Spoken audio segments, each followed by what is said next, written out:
estou realmente com a mensagem no livro de Neemias pronta. Mas eu não vou pregar sobre o livro de Neemias. Quero convidar você a abrir sua Bíblia no texto de Romanos, capítulo 3. Eu preguei sobre esse texto hoje de manhã, na Igreja Presbiteriana do Riachuelo, por ocasião da celebração dos 504 anos da Reforma Protestante. E, embora eu tivesse uma outra mensagem para pregar agora à noite, continuando a série, eu orei e entendi que seria mais oportuno trabalhar novamente com vocês o texto de Romanos, capítulo 3, versículos de 21 a 31. Quero convidar você, então, a fechar seus olhos e, mais uma vez, nós vamos pedir a direção de Deus para esse instante, pedindo que o nosso Senhor fale poderosamente aos nossos corações. Feche seus olhos, fale com Deus. Não é à toa que você está aqui. Deus te trouxe a esse lugar e Ele quer falar com você. Vamos orar? Coloque sua vida diante do Senhor.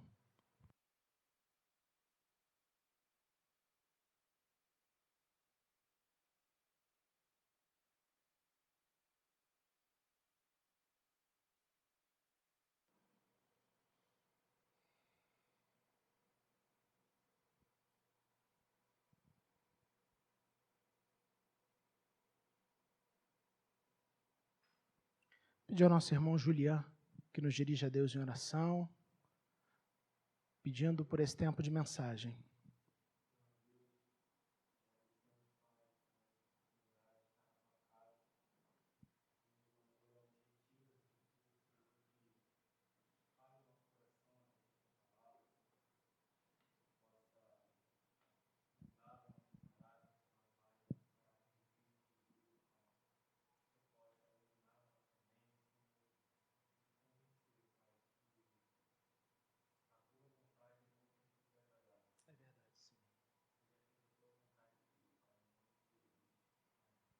Amém. Como eu disse, hoje nós temos a oportunidade de celebrar os 504 anos da Reforma Protestante. Em 31 de outubro de 1517, o monge Martinho Lutero fixou suas 95 teses na porta de Wittenberg, na Alemanha. Suas teses questionavam alguns dos dogmas do catolicismo romano. Eram questionamentos, em especial um dogma praticado pela igreja, que era a venda de indulgências para perdão de pecados. A igreja, naquele momento, vendia indulgências e que, teoricamente, a igreja afirmava que essas indulgências, quando você comprava as indulgências, você tinha o seu pecado perdoado.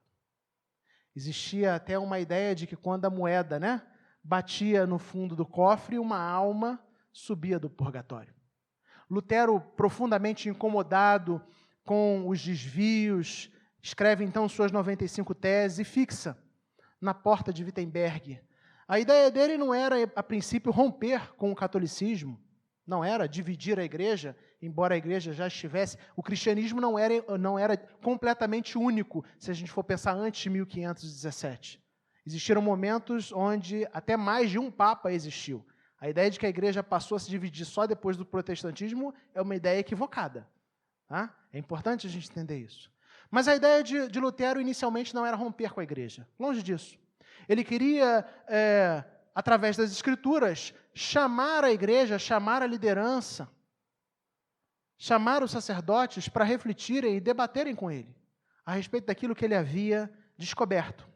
Embora sua atitude de pregar suas 95 teses na porta de Wittenberg tenha sido escolhida como um marco histórico da Reforma Protestante, o fato é que outros homens de Deus foram levantados, mesmo antes de 1517. A Reforma é, na verdade, um movimento. Homens como John Hus, John Wycliffe, Zwinglio, Philip Melanchthon, Calvino, entre outros. Muitos outros homens foram levantados por Deus para questionar os desvios da igreja naquela época. Homens que contribuíram significativamente para o desenvolvimento e o avanço do movimento reformado por toda a Europa. Homens radicalmente comprometidos com a palavra de Deus, com a Bíblia. Inclusive, esse é um importante destaque. os reformadores não trouxeram nenhum ensinamento novo. Grava isso. Os reformadores não trouxeram ou apresentaram nenhum ensinamento novo. Não ensinaram novos dogmas. Não ensinaram novas práticas. A reforma foi, acima de tudo e antes de tudo, um retorno às verdades claramente expostas nas Escrituras e que haviam sido abandonadas pelo catolicismo romano. Então, eles não inventaram novos ensinamentos. Não. O coração deles, movido pelas Escrituras, tão somente chamou a igreja, desafiou a igreja a voltar, a retornar às práticas bíblicas. É interessante porque, confrontado pelas autoridades católicas do seu tempo a mudar de opinião, Lutero afirmava que a sua consciência era cativa apenas à palavra de Deus e que não mudaria se não fosse convencido pelas Escrituras. Coisa maravilhosa. Diante da pressão das autoridades eclesiásticas do seu tempo, ele se nega a mudar de opinião, a buscar uma postura mais conveniente. Ele diz, olha, a minha mente e o meu coração são cativos tão somente à palavra de Deus. E eu não vou mudar, a menos que vocês me convençam através da palavra de Deus, da Escritura Sagrada. Eu gosto, então, de pensar a reforma como uma volta aos princípios inegociáveis do Evangelho. E aí, tendo isso em mente, eu quero convidar os irmãos a refletir sobre um tema que foi muito importante na reforma e que é muito importante na nossa compreensão do Evangelho ainda hoje. O tema é a justiça de Deus. A justiça de Deus. Para tanto, nós vamos ler o texto de Romanos, capítulo 3, versículos de 21 a 31. Romanos 3, de 21 a 31. Onde nós lemos assim. Eu vou ler e você acompanha silenciosamente, o texto está projetado aí para facilitar a nossa vida. Mas agora se manifestou uma justiça que provém de Deus, independente da lei, da qual testemunham a lei e os profetas. Justiça de Deus mediante a fé em Jesus Cristo para todos os que creem.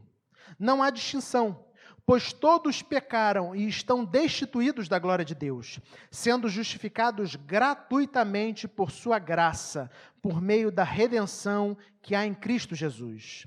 Deus o ofereceu como sacrifício para propiciação, mediante a fé, pelo seu sangue, demonstrando a sua justiça.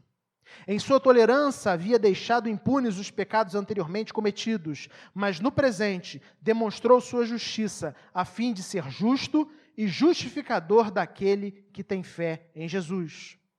Onde está então o motivo de vanglória? É excluído. Baseado em que princípio?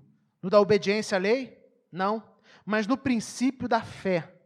Pois sustentamos que o homem é justificado pela fé, independente da obediência à lei. Deus é Deus apenas de judeus? Ele não é também Deus dos gentios? Sim, dos gentios também, visto que existe um só Deus, que pela fé justificará circuncisos e os incircuncisos. Anulamos então a lei pela fé? De maneira nenhuma. Ao contrário, confirmamos a lei. Amém.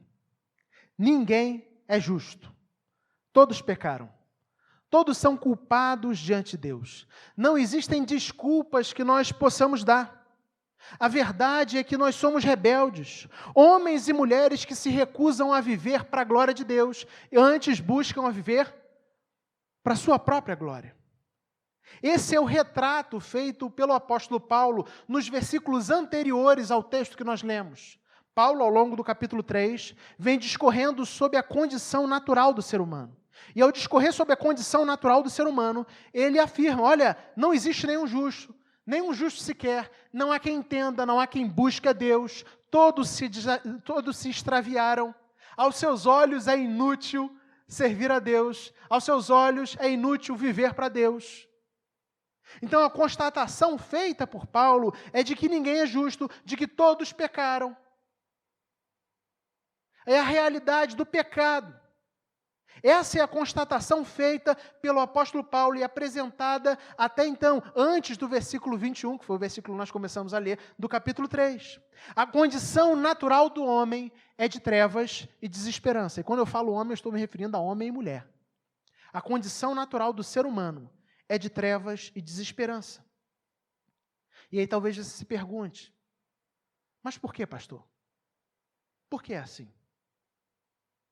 A Bíblia nos diz que Deus criou todas as coisas e que tudo o que Ele fez era bom e perfeito. Aliás, tudo o que Deus faz sempre é bom e perfeito. Mas no Éden, a humanidade se rebelou contra o Criador. Deus criou Adão e Eva, colocou-os no Éden e deu a eles uma regra: não comer do fruto da árvore do conhecimento do bem e do mal, porque o dia em que dela comerem, vocês morrerão. Homem e mulher, de maneira insubmissa e rebelde, resolvem comer do fruto daquela árvore. E a partir daquele instante, o pecado entra no mundo. A relação dos homens com Deus e de Deus com os homens, ela é rompida. A comunhão é rompida. E a humanidade passa a viver como rebelde. É por isso que o apóstolo Paulo afirma no capítulo 3 de Romanos: ninguém é justo. Ninguém é justo. Como descendentes de Adão e de Eva, eu e você também somos pecadores. Paulo está dizendo aqui, ninguém é justo. Isso se aplica também a mim e a você. Talvez você não se ache uma pessoa ruim. Longe de mim tentar convencer você do contrário. Mas eu quero apenas encorajar você a pensar as coisas sob a perspectiva da Bíblia. A Bíblia diz que nós fomos criados para a glória de Deus. E se a razão da sua existência, se aquilo que move você todas as manhãs não é a glória de Deus, você está fugindo do propósito para o qual você foi criado. Ninguém é justo. Ninguém é justo. Esse é o retrato que Paulo faz da humanidade. Mas o texto que nós lemos começa no versículo 21 com duas palavras que são maravilhosas. Maravilhosas. Grava essas duas palavras. Romanos, capítulo 3, versículo 21. O Ian pode até projetar para a gente quando o apóstolo Paulo começa. Vamos ler as duas primeiras palavras? Mas agora, até aí. Mas agora. Essas palavras são maravilhosas. São palavras fundamentais, porque elas enfatizam uma ruptura. Até então, o apóstolo Paulo está fazendo um retrato da condição humana, está dizendo, olha, ninguém é justo, não existe motivo para esperança, a humanidade vive em trevas, a humanidade está condenada, a humanidade está rebelde e distante de Deus.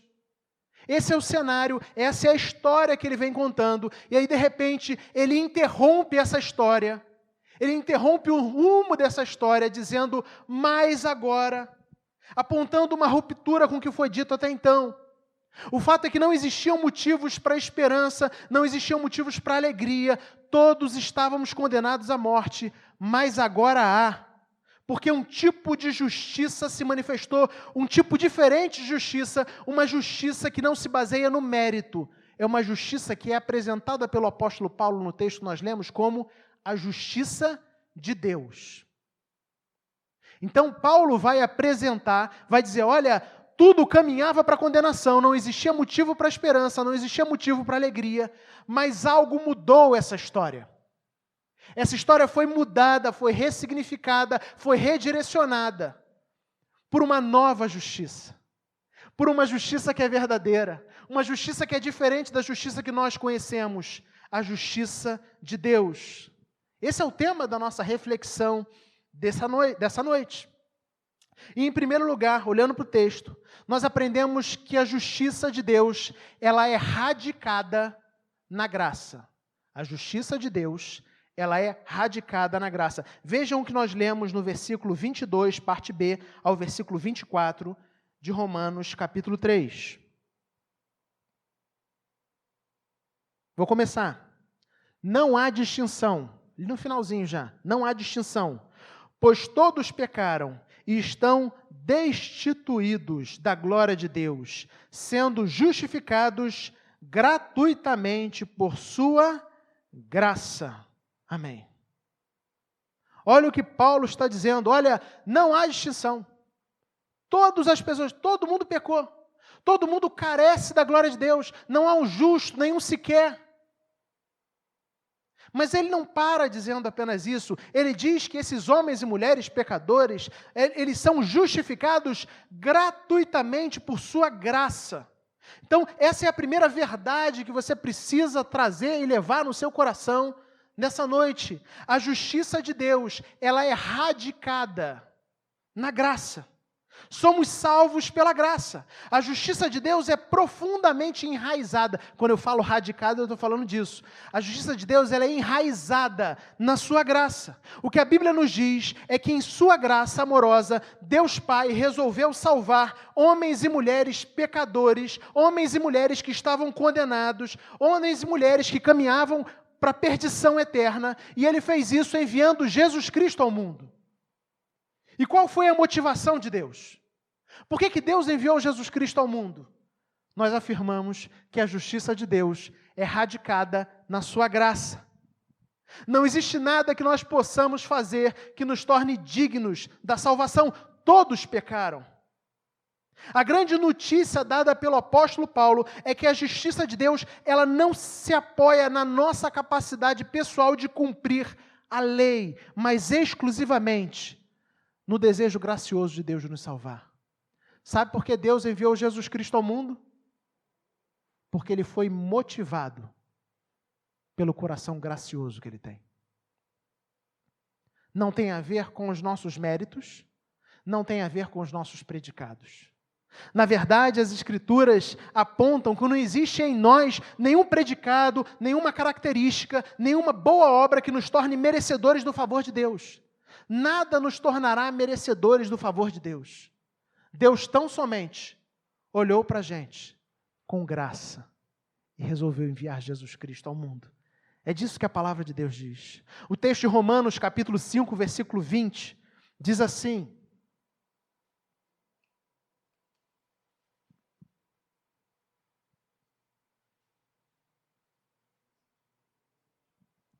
Romanos 5, capítulo 5, versículo 20, diz assim: sobreveio a lei.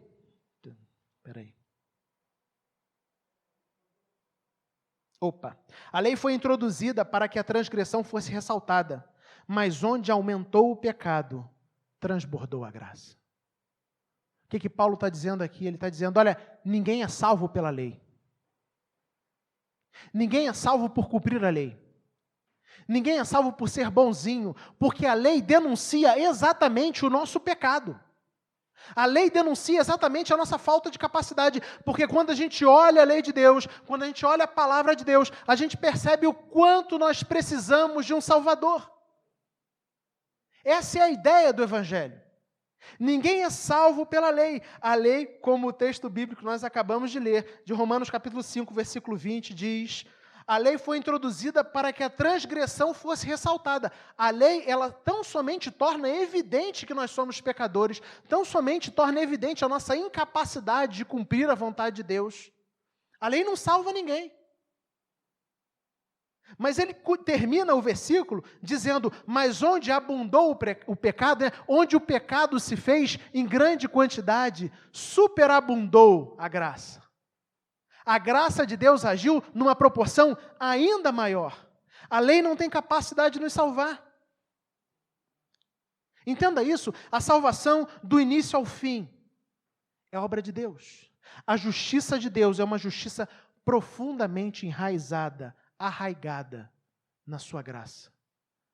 Deus olhou para a gente com amor, com graça e com misericórdia. Foi isso que motivou o coração de Deus. A justiça de Deus é arraigada na graça. Mas não apenas isso, o texto continua. Romanos capítulo 3, versículos de 24, parte B até o 26. Romanos 3, de 24, parte B, até o 26. Onde nós lemos assim: por meio da redenção que há em Cristo Jesus, Deus o ofereceu como sacrifício para propiciação mediante a fé, pelo seu sangue, demonstrando a sua justiça. Em sua tolerância havia deixado impunes os pecados anteriormente cometidos, mas no presente demonstrou a sua justiça a fim de ser justo e justificador daquele que tem fé em Jesus. Então, primeiro nós dissemos que a justiça de Deus é radicada na graça. Mas, em segundo lugar, nós queremos afirmar que a justiça de Deus é exercida na cruz. A justiça de Deus é exercida na cruz. E o texto nos diz isso.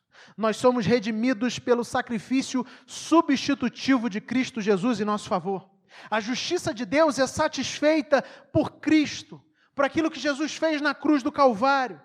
É isso que o texto está apontando para a gente, é isso que o texto está dizendo quando ele afirma no versículo 24, parte B, por meio da redenção que há em Cristo Jesus. E aí nota que ele vai dizer, Deus ofereceu Jesus como sacrifício para propiciação mediante a fé. O que ele está dizendo? Olha, Deus ofereceu Jesus, e propiciação é um sacrifício que desvia a ira. Então é como se Deus canalizasse a ira, sua ira santa, para Jesus, ao invés de canalizar para cada um de nós. É disso que ele fala. E aí ele continua, mediante a fé, pelo seu sangue, demonstrando a sua justiça. Em sua tolerância havia deixado impunes os pecados anteriormente cometidos, mas no presente demonstrou sua justiça a fim de ser justo e justificador daquele que tem fé em Deus. E aí todas as vezes que eu falo sobre a justiça de Deus, é muito comum ouvir as pessoas questionarem e dizerem assim, pastor, mas vem cá, eu aprendi em algum lugar que Deus é bom. Você já ouviu que Deus é bom? Que Deus é amor. Você já ouviu que Deus é amor? Como pode um Deus que é bom, um Deus que é amor, ser tão rigoroso assim? Deus não poderia simplesmente relevar os nossos pecados. Deus não poderia simplesmente deixar para lá. Ele não poderia simplesmente fechar os olhos. Ele não poderia simplesmente deixar de nos condenar à morte. Fazer como aquele pai, né? Que às vezes sabe que o filho está errado, mas passa uma mão na cabeça e fala, não, vai lá, deixa isso para lá. A resposta é muito simples, não. Embora esse questionamento possa parecer razoável, o fato é que Deus tem que punir o pecado. Por exemplo, quando você leva uma causa a um juiz, você espera que o juiz faça o quê? Justiça.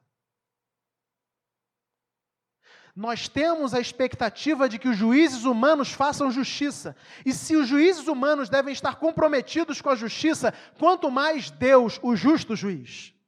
Então Deus, para ser justo, Ele não pode simplesmente olhar e deixar o nosso pecado passar. Não, vai lá, não tem problema não. Ele não pode fazer isso, porque se Ele fizesse isso, Ele não seria um Deus justo.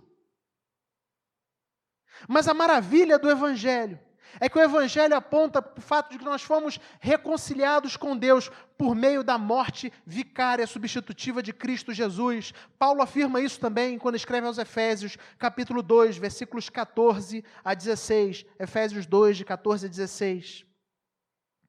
Onde nós lemos assim,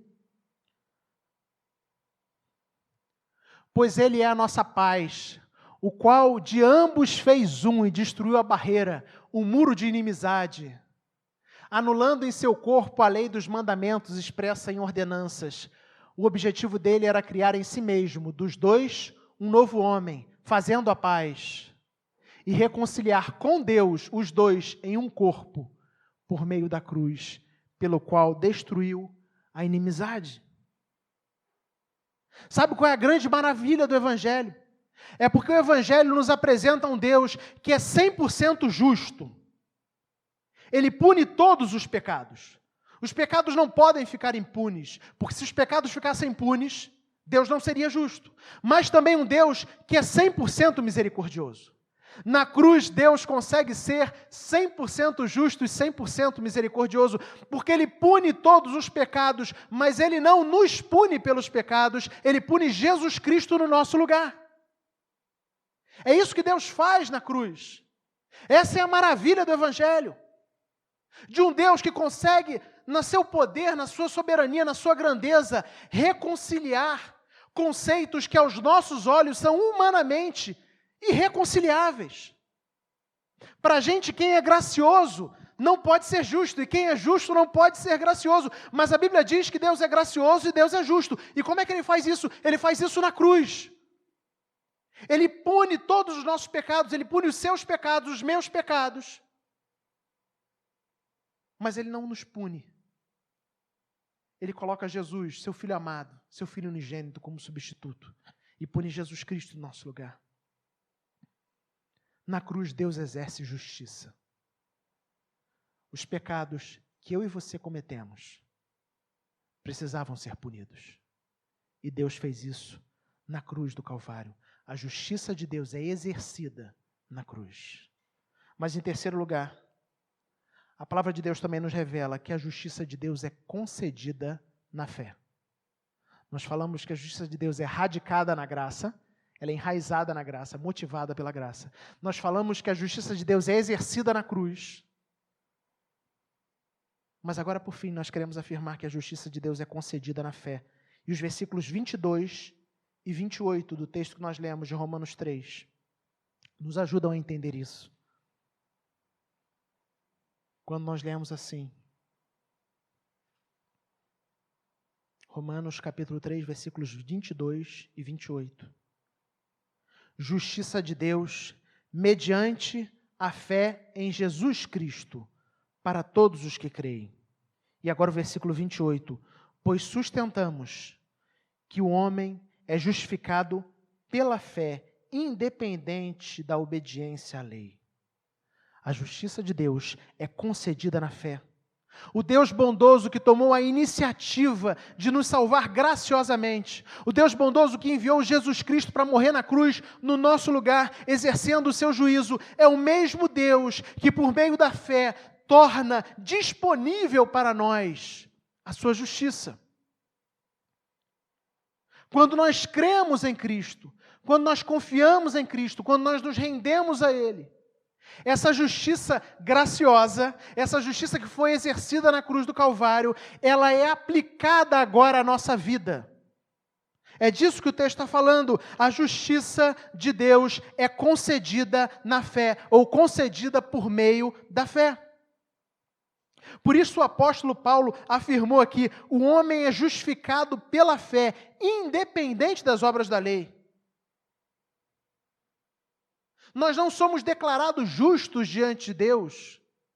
Nós não somos salvos porque exista em nós algum tipo de característica que nos torne merecedores da salvação. Ninguém pode chegar no dia final, diante de Deus, no julgamento final e falar, Senhor, eu mereço entrar no teu céu pelo tipo de vida que eu vivi. Nenhum de nós pode fazer isso. Não há um justo, nenhum sequer, é o que Paulo diz. Antes nós somos justificados por meio da fé em Cristo Jesus. Quando nós cremos em Cristo, quando você crê em Cristo, quando você se entrega a Ele em fé, a justiça de Cristo é atribuída a você. É disso que o texto bíblico diz. Jesus viveu a vida de perfeita obediência e submissão a Deus, que eu e você temos falhado em viver. A vida que a gente não consegue viver, 100% ajustada à vontade de Deus, Jesus viveu. E quando nós cremos em Cristo, a justiça de Cristo, os méritos de Cristo, são atribuídos a nós. Na cruz, os nossos pecados foram atribuídos a Cristo e foram punidos. Cristo foi punido por causa dos nossos pecados. Agora nós estamos falando do sentido inverso. Quando nós cremos em Cristo, a justiça de Cristo, a perfeição de Cristo, a obediência de Cristo é atribuída a nós. Quando nós cremos em Cristo, nós somos declarados justos, não por nossa própria vida, mas pela justiça do nosso Salvador Jesus Cristo. A justiça apresentada, então, aí, é uma justiça passiva. A gente não consegue produzir, nós somos apenas desafiados a confiar, a crer nela, a crer em Cristo, a acreditar que Deus está satisfeito conosco, através de Cristo Jesus, por meio daquilo que Cristo fez. Utilizando e citando lá o texto de Efésios capítulo 2, versículo 10, as boas obras preparadas por Deus para que andássemos nela. Elas não são a base da nossa justificação, elas são apenas o resultado. Eu vivo uma vida para agradar a Deus, não porque eu quero ser salvo, porque é impossível ser salvo tentando agradar a Deus. Eu vivo uma vida para agradar a Deus porque o amor de Deus me alcançou. Porque Jesus morreu por mim. A cabeça da maioria das pessoas funciona na ideia de eu preciso fazer coisas para Deus passar a me amar.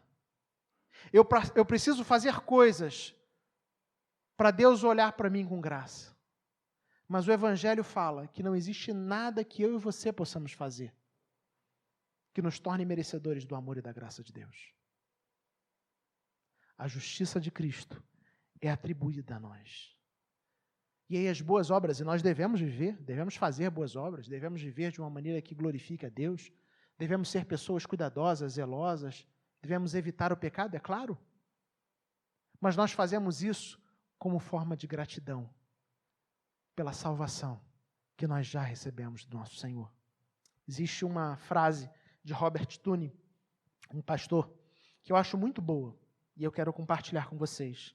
Ele diz assim: nossa alma precisa se tornar profundamente arraigada na verdade do Evangelho, de modo que ancoremos nossa justiça e identidade em Jesus e não em nós mesmos. O grande problema é que o Evangelho nos chama a confiar as nossas vidas e nos entregarmos completamente ao Senhor. Mas a tendência natural do nosso coração é de tentar confiar em nós mesmos. A justiça de Deus é concedida na fé. Creia em Cristo. Confie em Cristo. E dessa maneira seja justificado pelo Senhor. Concluindo, queridos, nós pensamos, refletimos aqui sobre algumas verdades que são básicas, mas profundamente necessárias para a nossa caminhada como cristãos. Nós devemos lembrar que a justiça de Deus é radicada na graça. O favor de Deus sempre é imerecido. E aí, pensando nas aplicações, quantas vezes nós olhamos para Deus quase que colocando Ele ou tentando colocá-lo contra a parede, dizendo, eu mereço ser tratado de outra forma. Quantas vezes, quando nós vemos Deus agir de uma maneira que não tem a ver com os nossos interesses, com as nossas vontades, nós nos rebelamos contra Deus, como se merecêssemos alguma coisa. Lembre-se disso. A justiça de Deus é radicada na graça. Na verdade, eu e você merecemos ser condenados. Tudo que Deus faz na nossa vida é graça. Tudo que Deus faz na nossa vida é graça. Não tenha a ousadia, e eu muitas vezes tenho essa ousadia, talvez não de verbalizar, mas de pensar isso, sim, certamente, de achar que Deus deve alguma coisa a você. A justiça de Deus é radicada na graça. Deus escolhe olhar para nós com graça. Mas, em segundo lugar, a justiça de Deus é exercida na cruz. O Deus justo e santo não pode deixar de punir os nossos pecados. Ele não pode deixar nossos pecados impunes. Mas Ele é gracioso a ponto de punir Jesus Cristo em nosso lugar. E aí talvez você esteja pensando, pastor, qual a aplicação prática disso? Isso é o Evangelho. Mas eu acho que uma aplicação muito prática para a gente é a gente olhar para as nossas vidas e lidar seriamente com o pecado em nós. Às vezes nós banalizamos o pecado. Fazemos coisas erradas e agimos e continuamos seguindo em frente como se nada tivesse acontecido. Entenda uma coisa, os seus pecados e os meus pecados custaram a vida do Filho de Deus. A justiça de Deus foi exercida na cruz. E se nós cremos nisso, nós não podemos banalizar o pecado, nós devemos tratar seriamente com o pecado. Essa é a reação que deve existir no nosso coração. Por fim, queridos, a justiça de Deus é concedida na fé.